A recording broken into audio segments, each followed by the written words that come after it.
दोनों ने धीरे धीरे कदम बढ़ाए और नीचे उतरने लगे। तहखाने की दीवारों पर कुछ अजीबोगरीब चित्र बने हुए थे। चित्रों में अजीब परछाइयाँ और धुंधली आकृतियाँ दिखाई दे रही थीं, जो किसी प्रकार की पुरानी और भयानक घटना की ओर इशारा कर रही थीं। नीचे पहुँचते ही उन्हें एक विशाल कक्ष मिला। कक्ष के बीचों बीच एक पुरानी लकड़ी की मेज और उस पर एक किताब रखी हुई थी। किताब के ऊपर एक छोटा सा लाल रंग का पत्थर रखा था जो अजीब ढंग से चमक रहा था।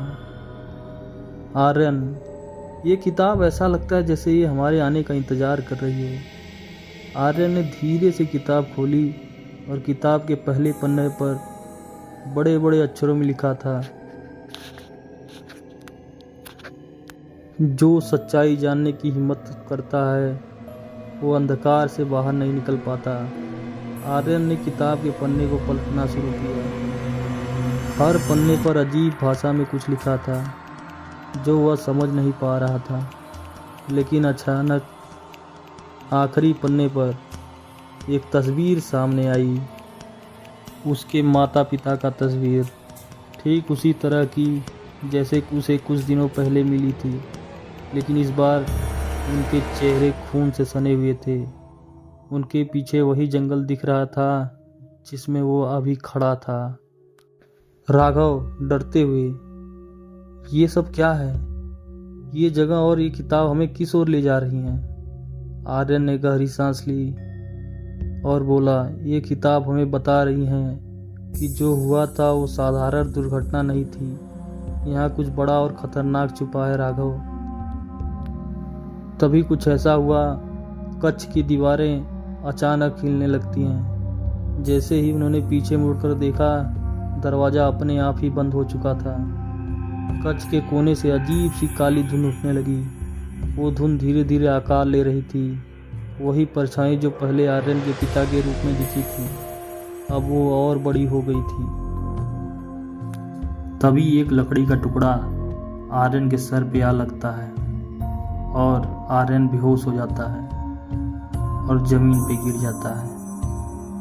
आर्यन के माता पिता की आत्माएं उसके सामने खड़ी थी और उनकी आंखों में अब तक की सबसे बड़ी सच्चाई छुपी थी। वह सच्चाई जिसे उन्होंने आर्यन से सालों तक छुपाया था, अब उजागर होने वाली थी। जंगल के द्वार से जुड़ी वह रहस्यमयी बुराई जिसने आर्यन के माता पिता को निगल लिया था, अब अपने अंतिम रूप में सामने आ रही थी। आर्यन के पिता, यह कोई साधारण द्वार नहीं है बेटा। यह उस शक्ति का प्रवेश द्वार है जिसे सदियों से दबा कर रखा गया था। इस द्वार के दूसरी तरफ एक अंधकारमय संसार है, एक ऐसा संसार जो हमारी दुनिया को खत्म कर सकता है। आर्यन ने अपने पिता की ओर देखा। उनकी आंखों में भय साफ झलक रहा था। वह जानते थे कि जिस बुराई से उन्होंने लड़ाई की थी, अब वह अब तक का सबसे खतरनाक रूप ले चुकी थी। आर्यन के पिता ने बताया कि इस बुराई का इतिहास सदियों पहले इस जंगल के बीच एक प्राचीन सभ्यता रहती थी, जिसके पास अद्वितीय ज्ञान और शक्तियाँ थीं। यह सभ्यता प्रकृति की शक्तियों को नियंत्रित कर सकती थी, लेकिन उनके भीतर एक और रहस्य छिपा था।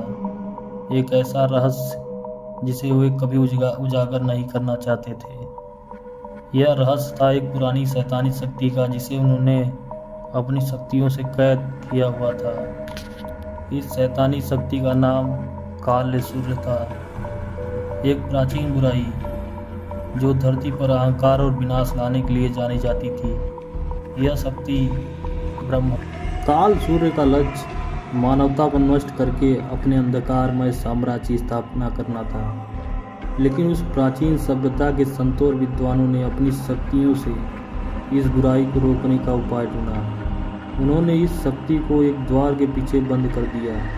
यह द्वार वह जंगल था जहां आर्यन और उसके माता पिता फंसे हुए थे। लेकिन द्वार को बंद करने के लिए यह कीमत चुकानी पड़ी थी। उस सभ्यता के सबसे बड़े योद्धा और संतों ने अपनी आत्माओं को इस द्वार में कैद कर दिया ताकि वह बुराई बाहर न निकल सके। समय बीतता गया और प्राचीन सभ्यता समाप्त हो गई। लेकिन द्वार वहीं रहा और उसकी रखवाली करने वाली शक्तियां भी कमज़ोर पड़ने लगीं। एक दिन आर्यन, मैं और तुम्हारी माता यहाँ तक पहुँचे। हम दोनों एक खोज पे थे और हमें इन रहस्यों के बारे में किसी किताब के द्वारा पता चला था। लेकिन जब हम लोगों ने इस द्वार को छेड़ा तो बुराई जाग गई। काल सूर्य ने अपनी शक्तियों के माध्यम से हमें पकड़ लिया। वो हमें मार नहीं सकता था, लेकिन हमारी आत्माओं को कैद कर लिया। तभी आर्यन की माँ बोली, हमने गलती की थी बेटा, हमें उस द्वार को छूना ही नहीं चाहिए था। काल सूर्य ने हमें हमारी आत्माओं से जुदा कर दिया। हम केवल तुम्हें बचाने की कोशिश कर रहे थे, लेकिन अब तुम्हारे पास ही इस बुराई का अंत करने की चाबी है। काल सूर्य की शक्ति अनंत है। वह अपनी अंधकारमय ऊर्जा से सभी जीव और आत्माओं को नियंत्रित कर सकता है, और उसकी सबसे खतरनाक क्षमता यह थी कि वह किसी भी इंसान की इच्छाओं और भय को पकड़कर उसका इस्तेमाल कर सकता था। वह मनुष्य के मन में प्रवेश कर उनके सबसे बुरे सपनों को हकीकत बना सकता था। आर्यन के माता पिता ने उन्हें बताया कि काल सूर्य को रोकने का एकमात्र तरीका वह पत्थर था जो उसके हाथ में था। यह पत्थर उस प्राचीन सभ्यता के विद्वानों ने बनाया था। इसे काल सूर्य की शक्तियों को सोखने के लिए तैयार किया गया था, लेकिन इसे इस्तेमाल करने के लिए एक बलिदान आवश्यक है। जिसने भी इस पत्थर का इस्तेमाल किया उसकी आत्मा हमेशा के लिए काल सूर्य के साथ कैद हो जाती है। आर्यन के पिता फिर बोले, हम इसे रोक नहीं पाए, लेकिन तुम कर सकते हो बेटे। तुम्हारे पास वह साहस है जो इस द्वार को हमेशा के लिए बंद कर सकता है। आर्यन एक झटके से होश में आ गया और आर्यन ने पत्थर को कसकर पकड़ा और बुराई का सामना करने के लिए तैयार हो गया।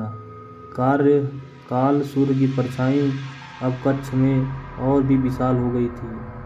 वह पूरी ताकत से आर्यन की ओर बढ़ रही थी।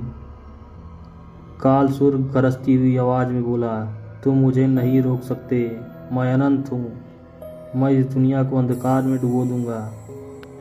आर्यन ने पत्थर को ऊपर उठाया और अपनी सारी हिम्मत जुटाकर कहा, तुम्हारा समय खत्म हो गया है। उसने पत्थर को काल सूर्य की ओर फेंका। तभी एक तेज चमक पूरी कक्ष में भर गया और काल सूर्य की चीखें चारों ओर गूंजने लगी। उसकी परछाई सिकुड़ने लगी और धीरे धीरे वह पत्थर के अंदर समा गई। काल सूर्य की बुराई पत्थर में कैद हो चुकी थी और द्वार हमेशा के लिए बंद हो गया था। लेकिन जैसे ही काल सूर्य की बुराई खत्म हुई, आर्यन के शरीर में एक अजीब सी शक्ति महसूस हुई। उसे लगा जैसे उसकी आत्मा उस पत्थर में खींच रही हो। उसने अपने माता पिता की ओर देखा जो अब मुक्त हो चुके थे। आर्यन की माँ की आंखों में आंसू थे। तुमने जो किया वो कोई नहीं कर सकता था। हम हमेशा तुम्हारे साथ रहेंगे। जंगल अब शांत हो गया था। राघव ने देखा कि सब कुछ थम चुका है, लेकिन आर्यन कभी वापस नहीं आया। उसने अपनी आत्मा को बलिदान कर काल सूर्य को हमेशा के लिए कैद कर दिया था। अब वह बुराई हमेशा के लिए कैद हो चुकी थी। आर्यन ने अपनी जान देकर दुनिया को बचा लिया था। राघव ने आसमान की ओर देखा और कहा, तुमने जो किया वो अमर है। दुनिया कभी तुम्हारे इस बलिदान को नहीं भूलेगी।